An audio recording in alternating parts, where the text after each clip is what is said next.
Je vous explique cette affaire de policiers, 2 gendarmes non, ivoiriens retrouvés sur la frontière du Burkina.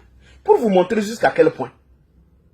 Et Ibrahim Traoré est considéré comme quelqu'un qui est un voleur qui rentre dans ta maison, qui sait qu'il ne peut pas sortir avec le matériel, qui sait que lui-même il ne pourra pas sortir. Et qu'est-ce qu'il fait? Il décide de tout casser dans la maison. C'est-à-dire de mélanger tout. C'est ce qui se passe.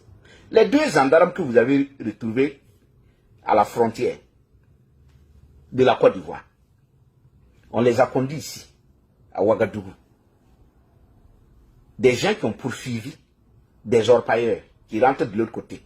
Entre nos 2 pays, est-ce que entre nos 2 pays, pour une affaire si simple que ça, déjà des gens, aujourd'hui, la Côte d'Ivoire est le soutien, le premier soutien de cette transition dans la lutte contre le terrorisme. Je dis bien, le premier soutien de la transition actuelle d'Ibrahim Traoré, c'est la Côte d'Ivoire. Faites le calcul. Parce qu'après que Ibrahim Traoré ait reconnu que ils ont reçu du matériel, on connaît la valeur du matériel qui a été reçu.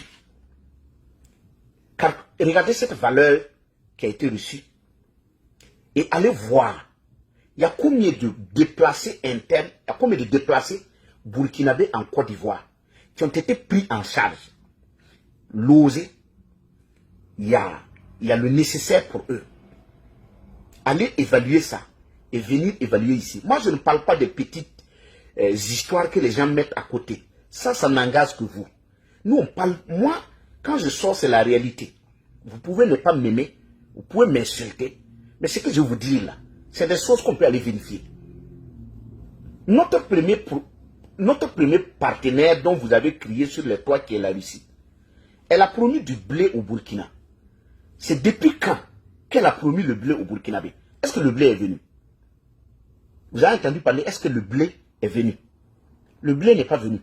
Maintenant, la quantité du blé que Poutine nous a promis là, est-ce que ce blé-là vaut ces gens qui sont de l'autre côté? Parce que n'oubliez pas, il y a même la sécurité chez eux.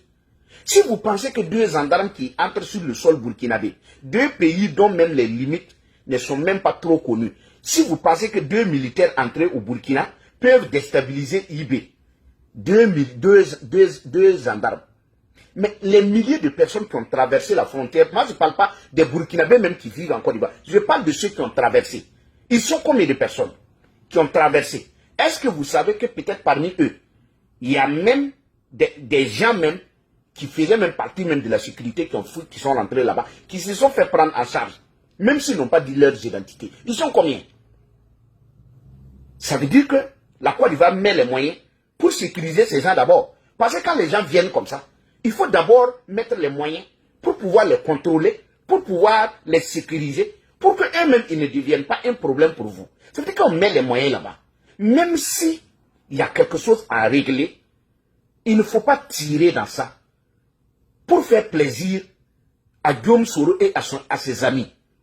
Parce qu'on ne gère pas le pays pour y rester éternellement.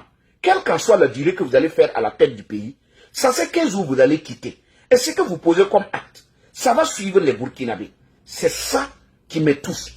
Voici qui dit que tant que la France ne déclasse pas le Burkina dans la zone rouge, Air France ne va pas voler. Mais Air France là, ce sont des Burkinabés qui empruntent Air France. Ils sont combien aujourd'hui qui ont des difficultés parce qu'ils n'arrivent pas à voler? Parce que quand vous êtes à Kosiam, il faut penser à ceux qui ne sont pas à Kosiam. Vous y êtes, vous avez tout. Pensez à ceux pour qui vous êtes là. C'est ça qui nous préoccupe. Ce n'est pas pour ça que nous, on n'est pas comme les autres camps là, qui sortent, qui n'ont pas d'argument, qui sortent insulter les gens.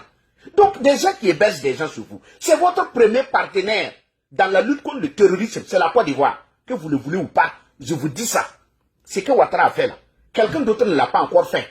Citez-moi un pays qui a soutenu le Burkina à la hauteur de l'armement que Ibrahim Traoré a reçu et qui a encore construit des maisons, logé des gens, équipé, tout mettre à leur possession. Allez me dire, un autre pays qui a fait ça plus que ce que nous vivons. À un moment donné, il faut revenir sur terre. c'est la lutte contre le terrorisme. Ibrahim Traoré a échoué. Aujourd'hui, tout ce qu'il fait, c'est pour que les gens ne se révoltent pas sur la base du chaos qu'il a installé dans le pays des hommes internes. C'est tout, ce n'est pas autre chose.